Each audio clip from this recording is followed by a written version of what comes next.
when I first started off, obviously I brought up the Stripe account, and what I was first going into is the different products that we build out. So again, I just scrolled all through this a moment ago, and why I was doing that, I was saying, and it obviously wouldn't make sense if nobody could hear me, right? I don't know if on the Facebook Live they could hear me. I'll have to go back and look, but probably not if I was muted on Zoom. But what I was saying is we use Stripe for our low to mid ticket products, which generally speaking in our world is anything under $1,500. So I started off by saying, what is high ticket? And that's subjective. That's whatever, kind of the market decides. I kind of consider high ticket, say 3K and up. This merchant portal, we primarily and pretty much solely only process our low to mid ticket, which is, as I'll scroll through, products anywhere between $100 and $1,500. Now, what I pointed out before when I was on mute is we had one in here at $2,250. And I remembered this because I did this. I built this. This is actually our high ticket, which would normally go through another merchant. And why I brought it up is because I knew we were only going to have one active subscription, because we generally don't process high ticket. But the reason I did for this particular guy is for some reason his credit card wouldn't process. Oh, there's people wanting to get in as well. I don't know. I don't see anybody in the waiting room, but maybe I'm not seeing my notifications. Thank you for the message. I'll try to keep an eye on that. Normally something pops up when somebody's waiting to come in, but I didn't see it. Yeah, nobody's in the waiting room right now. But yeah, so I was saying, like, I created this one product in here specifically to build this customer because he couldn't get processed in our other merchant for whatever reason. But outside of that, when I go back, you're going to see all the other products in here are, again, anywhere between $100 and $1,500.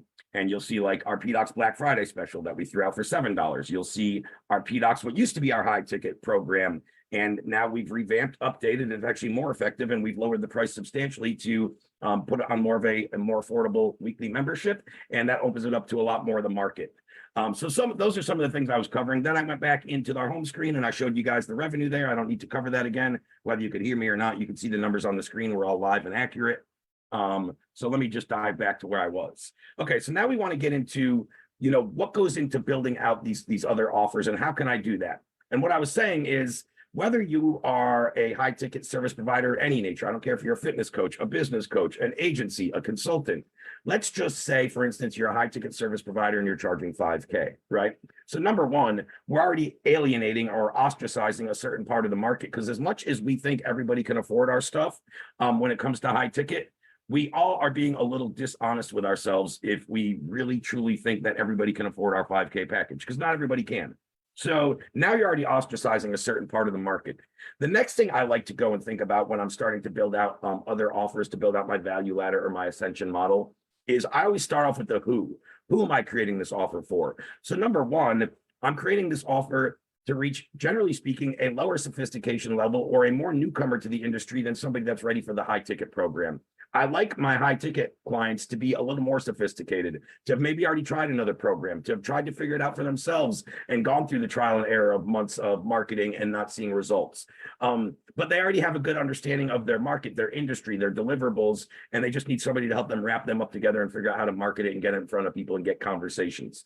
Those people are better fit to go into a program where we can help develop the business. Now, if you know nothing about the market, you haven't done the research, you don't know the messaging, the copywriting, the foundational stuff, well, I would recommend other products to figure it out and learn a little for yourself before you were to maybe hire somebody to do with you or do for you to build that out.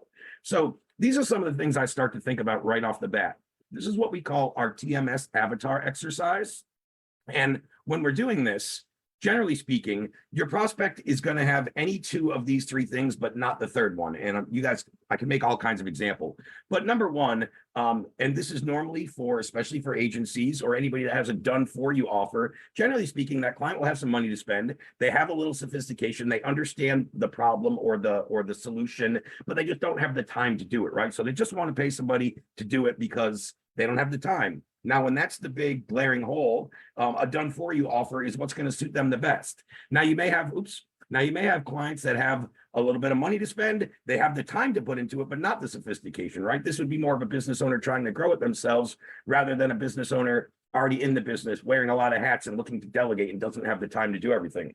So the guy might say, I have 20 hours a week, 10 hours a week to implement this for myself. I just don't know exactly how to do it. That's when we want to build out more of a done with you offer for that. And then the final one is they have the time, they have a bit of knowledge, but they just don't have money, right? They haven't made it yet. They're still in their 9 to 5. They don't have savings, whatever. That's where I want to create a DIY or a do-it-yourself offer, something that can buy for somewhere between $7 and $297, say, that is going to get them a quick result and help them either make a sale, land a client, book some calls, whatever the objective of that do-it-yourself. It's to deliver a goal to move them up the spectrum. So now they're ready for another one of your offers, or they're ready to work closer with you. Perfect example of that is when we're in the PDOCS 7-day challenge. The goal with that was to have 10 call booked onto your calendar by the end. And we had about an 80% success rate with all the students who came through our 7-day challenge in terms of booking at least 10 calls. So the reason we did that is through market feedback. We talked to our market and we asked kind of, hey, why would you guys maybe not be willing to sign up or be hesitant to sign up, right? And depending on the person, they would say a number of different things, right? But the big one in this case, in this last case, was, hey, I just don't have the money to put into it. So what we try to do is create something that's going to get them a simple result. So what we thought about is, hey, the reason I'm not ready to sign up for your flagship offer and have you build out my offer and my messaging is because I can't even book a damn call into my calendar yet. So I don't think it's worth paying a few $1,000s to get into a program. Cool. I totally get where you're coming from. So we heard that from a number of prospects. So we created a challenge that gave them the confidence and the ability to implement and execute and book calls on their calendar. Now that they could do that, all of a sudden they're like, Ray, I have 10 calls booked next week. I'm not sure how to close people. I need help building out my offer. How do I do this? How do I do that? And now they're a better fit to go up the scale into maybe you're done with you or you're done for you program. So normally I want to go and look at what hurdles or what hesitancies or what apprehensions my marketplace has and says, I'm not ready to do this because I can't yet book a call. I can't yet close, whatever it is, build out a product and a front end thing, PDF, small little workshop, right? Whatever it is that helps them get that result and book some calls or whatever that result is. A great example in the fitness world is a lot of people won't spend $5K for a fitness coach because they don't have enough confidence in themselves. They've tried Weight Watchers and they've done those yo-yo diets and they've tried everything and they just don't believe they can. So you maybe create a 7-day challenge that shows them, hey, what if in 7 days I can show you how to shed 5 to 10 pounds? And they do it. Then after that 7 days, they're confident. They saw a result, tangible. Cool. Now that you believe in it and you saw you could do it in 1 week, what do you think it'd be like if we worked together for the next 90 days? What do you think we could accomplish? Right? And then that gives them the confidence and starts the wheel spinning that they can accomplish that goal of losing 30 pounds or whatever it is for that person. So there's always little things we can do to get them a step up, to give them that one tangible result. Book 5 calls, lose 5 pounds, whatever that is. And then they're going to believe in the efficacy and, you and your program and be more willing to look at your other offers and move up your Ascension model. That's the goal of this, right? It's not only to open up more revenue streams and, it has all kinds of benefits, right? Other revenue streams, automated products that are evergreen that you don't have to fulfill. Once you sell it, it's pretty much done once it's built out. But the main objective, the way I look at this, is to move them up so now they're ready to go into one of my better programs, one of my more inclusive or that solves a different problem. And at that point, you're going to increase lifetime value of clients and you're going to increase retention. It does all kinds of other things as a byproduct. These are all kinds of different metrics that business owners, we always talk about LTV, metrics that matter, retention rate, average order values, all that stuff changes and all your metrics in your business change, which allows us to be more profitable, put more money back into the business in marketing and advertising. I think right now we're spending a little over 30K a month on Facebook ads for one of our offers. And we already know the ROI we're going to see off that. And we have the money to invest because we've built out other revenue streams and other products that don't always take our team's time or our experts' time to fulfill, to coach, and things like that. So those are a lot of the things I first think about, right? And then you start to think about next after the who, you really got to think about what. So now, with each one of these 3, okay, so, and that's by market feedback, what I just talked about, right? With this bottom one, the do-it-yourself, what do I need to create? Well, based on my market, I need to create something that can book calls on the people's calendars so they're more confident and they see the efficacy of the program and they're ready to move on. I need to create something that will help somebody lose 5 pounds in 7 days, whatever that is, right? And so on and so forth. And then we really get behind kind of exactly how to execute on that. So that's what to build out. That's who we're building it for. Now, exactly how do I execute? And now I'm going to kind of shift back to as I get to that slide. If I was my chief staff on. Okay, awesome. Great. It's just reading your comment there. So let's run through examples. And I know I just gave a few, but let's run through some in here, right? Money plus sophistication, but not time. Whole done for you, 12-week build out program to have the whole system done for you, right? That's what that person would want. Or in this case, we teach you how to build out the whole system and we hold your hand and do it with you, more of a done with you. A lot of people like that level of support. And some people are like, just give me the information. I want to do it myself, right? And those are our more evergreen products that we can just create once and kind of, put on autopilot, for lack of a better phrase. For instance, build out the first part of the system for you and you see the results. And then you might want us to build out the whole system with you or for you, right? And that's going to get them up to move into another product potentially. So another thing you kind of want to think of is knowing the sophistication level of your prospect, which is something I mentioned. So you can build out a little 0 through 10 chart and say, hey, if I'm a weight loss coach, this is a good example. Somebody with low or no sophistication has zero idea how to eat healthy, how to lose weight, just no idea. As opposed to the most sophisticated is using every weight loss program under the sun. They've tried it all, right? Atkins, Weight Watchers, keto, personal trainer, gym membership, whatever that is in your niche. And then in the middle, it might be like, I've tried a couple do it myself things or a couple, food plans, but I've never necessarily hired a personal trainer and I'm still kind of find the right program. So when you know the sophistication level or know what your audience already knows, it's really easy to fill your gap in the messaging to help give them that aha moment of, what you could provide in terms of solutions, deliverables, and ultimately outcomes. That's what we're really selling when we're selling anything. We're not selling the deliverables. I'm not selling the food plan and I'm not selling the exercise work. I'm selling looking good in a bikini on the beach for your anniversary, right? Whatever that is for that client, you're selling the outcomes. The deliverables or the features of the program are what help us get there, right? But we want to talk about the benefits and what's in it for them when we're going through this. So a lot of the questions you're going to ask when you go through this is, what's the big problem in your niche? Who exactly suffers from it? What's the solution you provide? What's the sophistication level of the problem? I actually would like to rephrase that. I think it's more important to look at what's the sophistication level of the audience and the end user. And then certainty to provide results. I always ask my clients that when I get on and build an offer. Hey, Fahad, hey, whoever, right? What is the certainty that you can deliver this result for the client? Whether that's making them 10K, whether that's losing 10 pounds. And if my client tells me, well, I'm not really sure if I can help them, that's a giant red flag. And I very straight up and down, I'm like, well, if you're not sure you can help your client, I don't think I can help you, right? I can't help you grow a business if you can't deliver the results, because I can do everything to help your business, but I don't fulfill and I'm not the expert in that, and it's your business. So there should always be certainty that you can provide the results. And then the speed that this offers. Is this a 7-day thing? Is this a 30-day, a 60-day, a 90-day, right? It's not necessarily the guarantee that you offer. It's more of this result in this amount of time. So the speed / guarantee in conjunction with one another. So for instance, when we first mapped this out for Adam's initial agency called ABT back before PDOCS was ever formed, which some of you may not know stands for Always Be Testing, a big thing we do here. The big problem was there's 7 million advertisers on Facebook, and the only way to win auctions is by spending more money on ads or more money on higher production, Harmon Brothers like ads, right? Who suffers from it? Agency and marketing teams. What did we do when we launched our PDOCS message, PDOCS method, and our high ticket auto organic program a few years ago? We trained virtual assistants who systematically identify, test, and validate the PDOCS, or the pains, desires, obstacles, common beliefs, and attention grabbers in your market. And then we create targeted, dialed in messenger. Sophistication, not a lot of people can do what we do. 100% certainty. We have the whole system to fulfill this promise. We knew we could. And this generally was a 12-week program. Some people got results faster, but we like to say 12 weeks. And anytime you do that, someone gets a result faster, that's not a bad thing. I would rather not tell somebody 4 weeks and have it take 8. I'd rather tell them 8 and have it take 4. If anything, you're over delivering on your promise, right? So then when you kind of write that out, we have a great little framework for how you do that, right? I help very specific customer go from physical pain to now physical desire, so they can stop emotional pain and finally achieve emotional desire without X in X amount of time. This is a little different than the standard.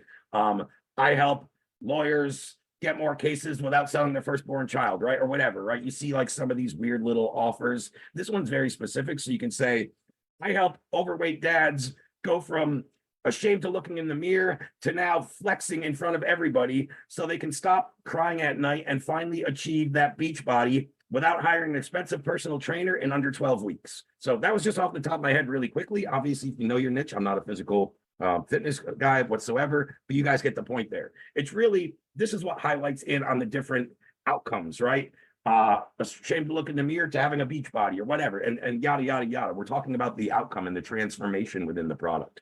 So what we're also trying to do, and I talked about this a little earlier, is create the client confidence, right? Whatever obstacles or hesitancies or apprehensions your market has that says, I haven't done this, I can't do this, so I'm not ready for you. That's where we want to create solutions and products off, right?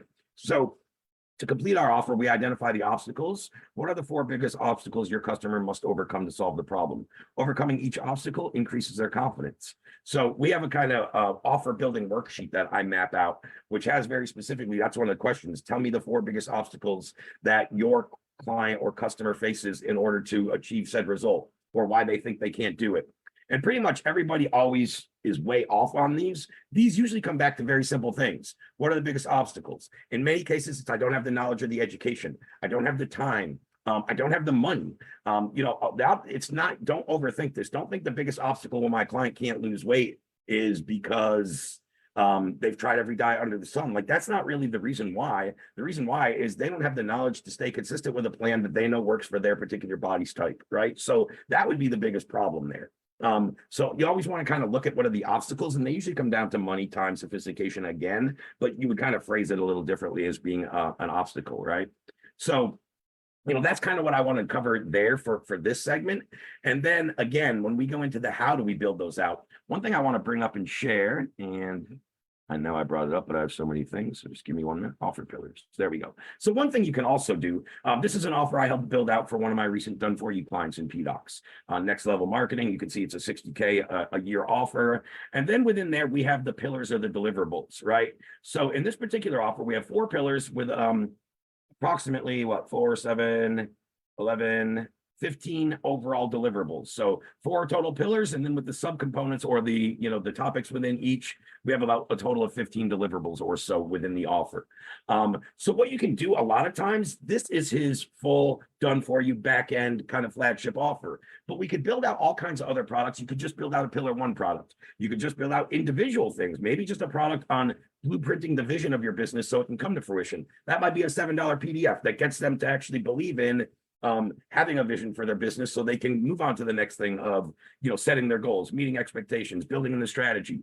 So you can take individual aspects of your program and build little segments. You can take very small granular, like, again, I said 4 pillars. So we could segment that into 4, say $1,500 products, or we could do like 15 different $97 products, right? I could create a little $97 products about curriculum and tutorials, a little $97 product about tools and templates and resources, what have you. So a lot of times you don't need to overthink this. Go back to what's in your core offer and what are those pillars and deliverables, and then which ones can I segment out to get small little incremental results and chunk wins for my clients, but also open up myself to more of a market. People are definitely more likely to pull up their credit card for $97 than $5K. I think we would all agree on that. So just by doing that, it's going to get you in front of more people, get your eyeballs out there. And then if they follow your stuff and they get a result, they're going to be much more likely to buy into your next level or your upper level programs and tiers. So today's isn't super in depth because I don't want to go through the whole other slideshow that I have. This kind of ties into my next PDOCS Live that I'll be running in 2 weeks. As some of you may know, I do these every week, but 1 week is like myself and my team running through a lesson. The opposite week, I bring on an expert guest and do an interview and let them share their skill set if I know it's going to offer value to my community here. So in 2 weeks, when I get to the next lesson, I'm going to be going into more slides that kind of lead into the next aspect of this. But this is the foundational stuff that you need to understand between the different people. The who, the how, the what behind building it out, the thought process that goes into it, the exercises you can implement right away, and ways you can build that consistency into the business. So again, multiple revenue streams, evergreen products, and that has allowed us to scale substantially. Let's just say that my high ticket guys didn't close any deals this week. Now that didn't happen. They closed plenty of them. And if any of you saw my story from yesterday, you probably saw 6 or 10 screenshots of all, $3,000 to 17 grand or somewhere in between. But even if they weren't, I know consistently that we're bringing in 50, 60, 70 grand a month with this. Kind of on autopilot. So that makes kind of my back end stuff and my ad spend that I'm spending to get people in the back end, that also offsets it. A lot of times our front end products are, entry level 797, 297. A lot of that stuff can just offset and make your ad spend and your marketing dollars free. You've recouped that. Now you're much more profitable on your high ticket business because all that revenue is kind of already attributed. So those are some of the things I wanted to cover, guys. I didn't want to take it too long. And again, sorry for my apology being muted the first 5 minutes before I realized. Anybody that stuck with me, thank you. And hey, you guys on the call, just really quickly, did you guys get any value out of that? Any questions on what I covered?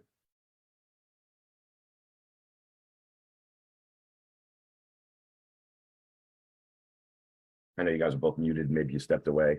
But if not, that's also fine too. Hopefully everybody learned a little something here. And yeah, I just wanted to run you guys all through that because I wouldn't say we took that for granted, but we were very inconsistent. When we first launched PDOCS, we had our back end 6K, high ticket auto organic program, and we had a 7-day challenge, but we only ran that in spurts. Eventually we got smart enough to turn it evergreen. We thought the market was only there for like live. We thought the clients or the people would only sign up if we did live challenges. And of course we can't have our team running a live challenge week in and week out at a $97 price point. It just doesn't work out.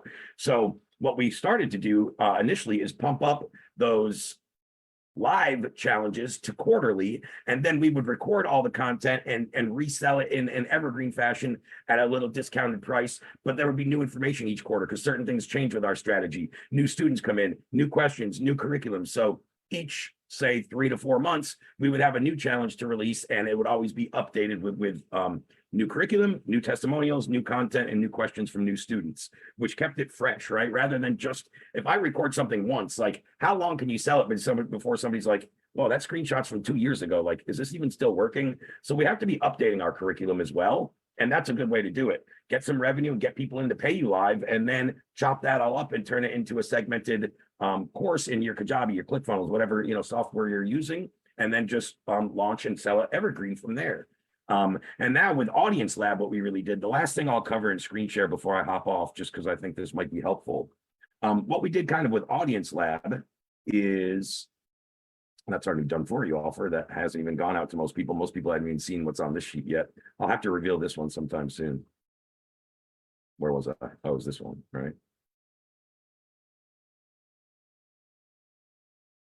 That's all right. This is what I wanted to cover though. So within Audience Lab, what we did to have the most success, and this, I mean, I'll be totally honest with you guys, this is our largest revenue company. This is where the most of our revenue comes in. We still did pretty well with PDOCS and Sales Lab, and we have products for each.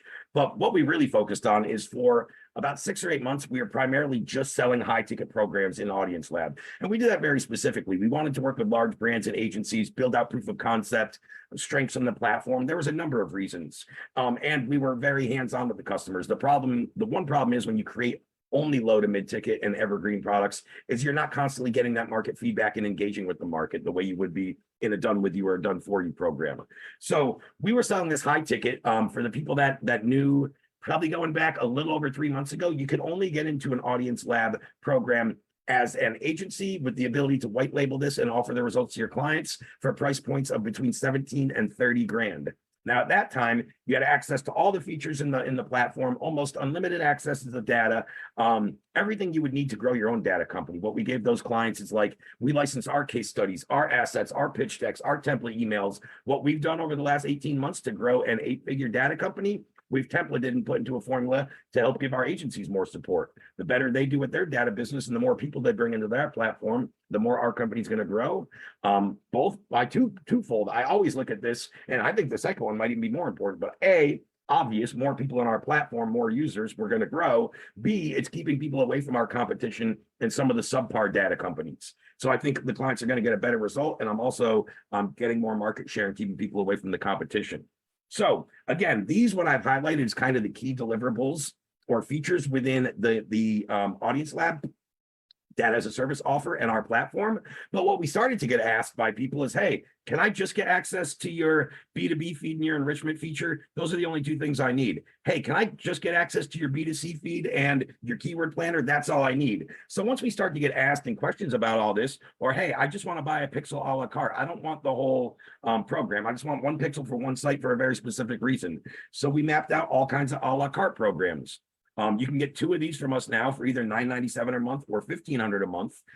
Might not sound cheap, but go back to what I said. Over 3 months ago, you couldn't get into a program for under 17K, and now you can get in for $9.97. So when you look at it that way, or if you speak to any of the big data companies out there, you'll know you can't get to one of their programs for under 5 figures for many of the competitors out there. So again, and then this one, somebody wanted access to these 2. So we also have a $9.97 and a $1,500 a month package here. If you want to buy this a la carte, we do for $750, just flat out. So now by our market telling us, hey, can you just sell us little increments? We started to see what they wanted paired together, what was getting the best results after 8 months of working with a lot of agencies, having them have access to all these features helped us streamline a lot of products that we can now just sell without sales calls. People are buying our $497, our $750, our $997, our $1,500, just going through a couple conversations in Messenger and a landing page without taking up a rep's time and things like that. We try to only send people to our back-end tech advisors for the high ticket programs. Our data as a service, our done for you, or our enterprise level are kind of the three programs we have on the back end for our larger agencies and our larger users. So again, we had this whole platform built out, and we were like, cool, let's just sell it to agencies at this high ticket price. That's how we'll be profitable. We're actually more profitable since we have all these little a la carte programs for anywhere between $500 and $1,500, because it opens us up to a lot more of the market. And it does exactly what I talked about with that Ascension model or that value ladder. People come in at $497, they get results for a month or two, and then they upgrade into our back-end program for 2, 3, 4K a month, or whatever that is. One of our new done for you is like between 6 and 8K a month, depending on what package you pick. But this is opening up a lot more people that would have never enrolled into one of those. They did enroll because it was, a purchase of $1,000 or less. And then they realized, oh, shoot, I'm making an ROI on this. This is certainly effective. Let me buy into the rest of the program. So it's done all kinds of things. That's what I'm saying. By doing this, you get all kinds of byproduct benefits in terms of LTV, revenue, cost per acquisition goes down when you have multiple products, and your ad spend gets covered by your front end or your low ticket products, right? Then it's a lot more profitable on the back end on your high ticket deals. So yeah, there we go, guys. Hopefully that was excellent. Great. We paid 13. Oh, okay. Gotcha. Thank you guys for the comments. I'm glad everybody said it was valuable. Oh, great. I see 2 people in the waiting room. Oh, Mark's coming in, one of my team members, right as I'm ending. I'll let him in just so I can yell at him real quick. He's probably watching on Facebook anyway. Guys, thanks for hopping on. JP, Fahad. I'm glad to see the feedback here. It was absolutely awesome. Tremendous value as always. Great, man. Love hearing that, because if there's no value, you didn't learn something new, I'm not doing a very good job, and that's when I'll retire, guys. Mark, you're just coming in. What's up, buddy? I'm sorry, I'm just finishing. Yeah, I was on the Facebook Live, and I was trying to find the link. I've lost your link in the chat. Oh, that's my bad. My bad. I figured it's in any of my my calls that I ever do, right? Like our weekly sales. I just thought you had it somewhere, but my bad. And if you were watching Facebook, I keep it in the chat. There you go. But we've been talking so much over the last couple of days. No, I get it. It falls way back. Yeah. And if you're watching on Facebook, this is the first time that ever happened to me. I came in and started this live. If you saw the first 5 minutes, I came in and was muted for the first 5 minutes and didn't even freaking realize it. I've never made that mistake before in a live. No, not me.